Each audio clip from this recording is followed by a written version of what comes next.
Hello, ladies and gentlemen. Welcome to the Telescope Podcast. What's up, everybody? Everyone in this place, if you could do a handstand, I want to see your feet up in the air right now. Wave them around. Hello. Welcome to the Telescope Podcast, the show where we look at geek culture through the spyglass of faith. It is episode number 50, and I am pumped. It's crazy to think that we are here at episode number 50. I don't know, it feels like a milestone to me. It feels like a big deal to me. It feels like an accomplishment, which, it's a good feeling when you have an accomplishment. And I have to tell you, I've agonized a bit over what to do for this episode. Put a lot of pressure on myself to come up with an amazing idea.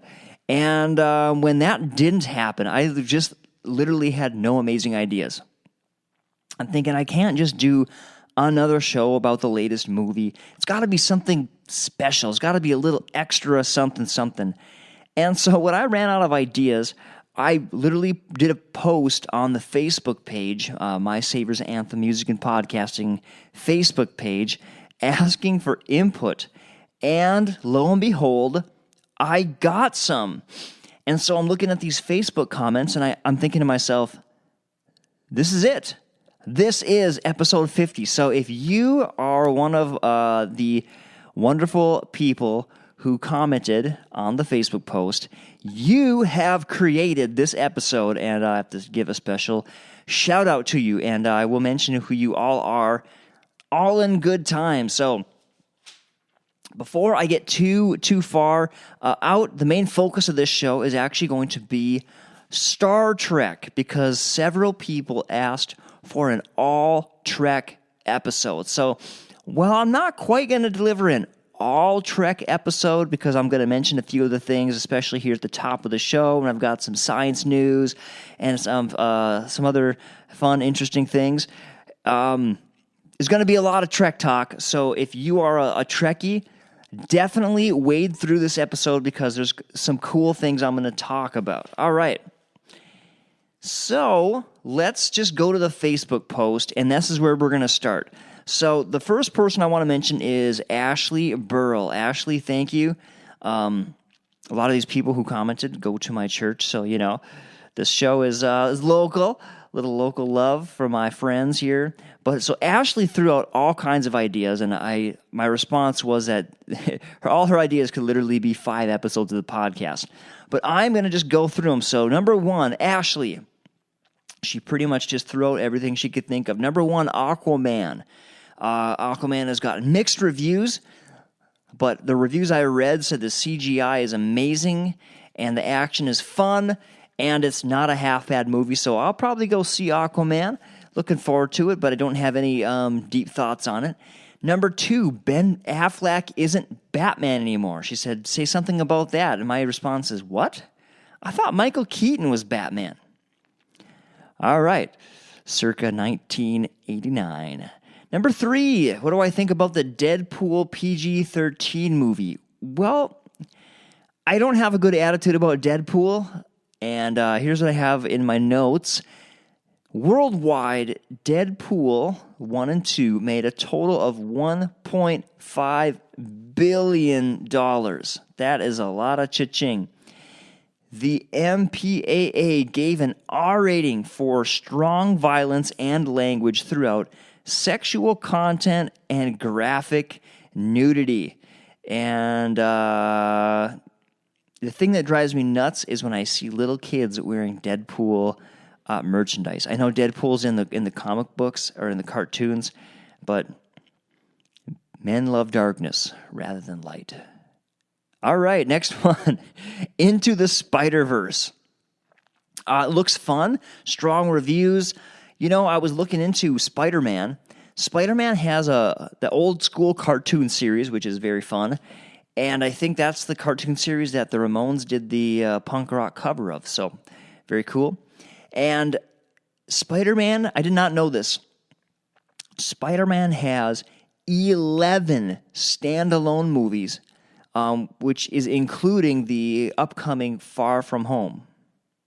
But it is not including Avengers and Captain America and the other recent crossovers that he's been a part of in the MCU. Yeah, some of these movies are old, and I kind of want to check them out. I don't have the list of them in front of me, but there has been a lot of Spider-Man, and I'm sure the very first ones, the ones before like the early 2000 Green Goblin, before those, I'm sure they're so cheesy and so awesomely cheesy. All right, number 5, Avengers Endgame. It's funny, my wife and I just rewatched Avengers Infinity War because it is on Netflix. I'm sure they're getting everyone hyped up for the next installment. As far as the trailer goes, my only thoughts are it was a great reminder to fans of where our heroes left off, just in this forlorn state. Maybe forlorn's maybe not the right word, just kind of despondent, like, wow, what do we do now?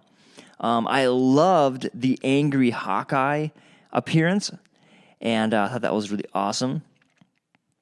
And I was thinking to myself, wouldn't it be funny if they threw in like some Angry Birds references? I don't know. Maybe that's too cheesy, but I think it'd be awesome. Or it would be equally cool if Hawkeye just got thrown or catapulted, because that itself would be an Angry Birds reference, and I would love it. The big question for this movie is who will survive, and what will be the conditions of the MCU after it? Because we pretty much know that Thanos is going to die or be beaten. They might save him to come back again, but I don't think so. I think he's going to go down and die. But so I guess the biggest question that I have is which of the legacy characters is going to survive to see another movie or to fight another day, and which ones are going to die? At the end of the previous installment, all of our, the characters that have the longest track record all survived. Captain America, Thor, those guys. And the new characters that we're starting to fall in love with, like Black Panther and Guardians of the Galaxy, they went up in smoke. Which makes me think that something's going to happen to bring some of those characters back, but it's going to require the sacrifice of our legacy characters. So we'll see. Time will tell. So there we go. I believe I knocked out all of Ashley's comments. Aquaman, Spider-Verse, Ben Affleck not being Batman, Deadpool, PG-13, and Avengers. The next comment I want to touch on is from Ray and Sue Roper. That's Ray and Sue Roper. And they responded with a day in the life of Farmer Ray. And of course, Ray and Sue, Ray is Farmer Ray. They're a couple. And so I actually caught up with Farmer Ray. So here is my interview with Farmer Ray. I'm sitting here with Farmer Ray. Hey, Ray. Hey. So I want to find out what a day in the life of Farmer Ray is like. Praising the Lord. Every day I get up and thank Him for another day. You guys have done a ton of work on your farm the last couple of years. What kind of stuff do you have? Because you have animals and you've got farming stuff, right? Yeah, we got tractors, a couple tractors. We've got all the haying equipment, a mower, a rake.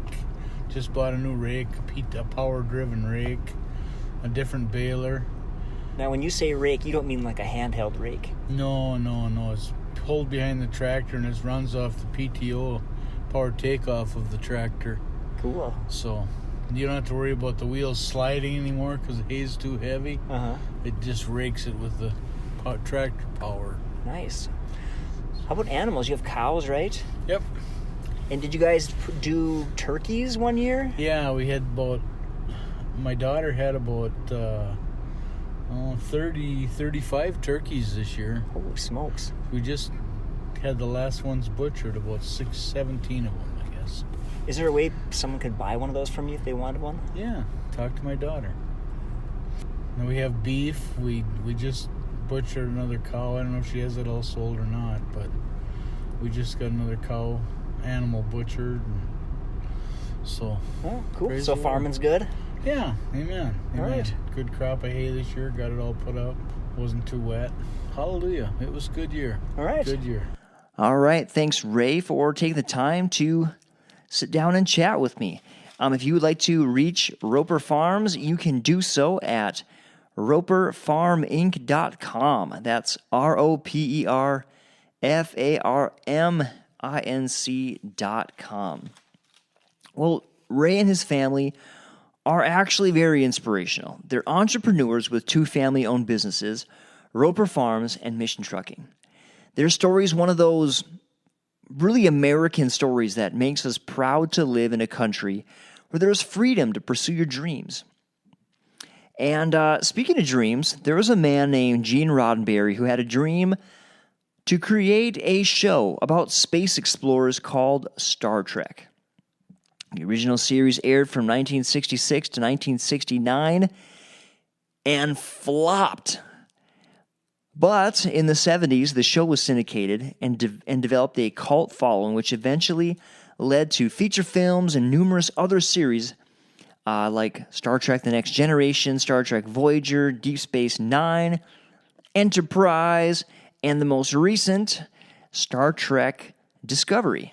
And, there's the conventions, and it's just this huge worldwide phenomenon. But, there was always a gap in the Trek storyline, and it's never been filled because the original show was canceled.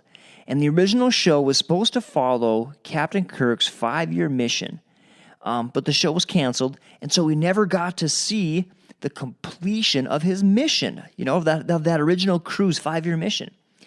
And so there is this group of mega fans, and they created a fan-made series. Now, there's lots of fan-made Star Trek films, little short films and stuff.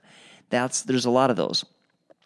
But there's a group that actually got together and created a show called Star Trek Continues. And I'm going to focus on this show and tell you about it. And it's very fun. But before I get into it, I just have to give a shout out to SNJ Williams and to Christina Kremir. You guys on Facebook, the 2 of you, kind of 3 of you, because SNJ is actually a couple that I know. And so the 3 of you are the ones who pushed for a Star Trek episode, and that's what got me thinking about this. And I had a hard time deciding, what to focus on, because there is so much Star Trek. And I could have done a show about Star Trek Discovery. I mean, season 2 is coming, and that's very exciting. But I haven't followed it because I don't have the streaming service, and just don't have really the ability to watch it. So I haven't followed it, and I just don't feel like I would be a good authority to talk about it.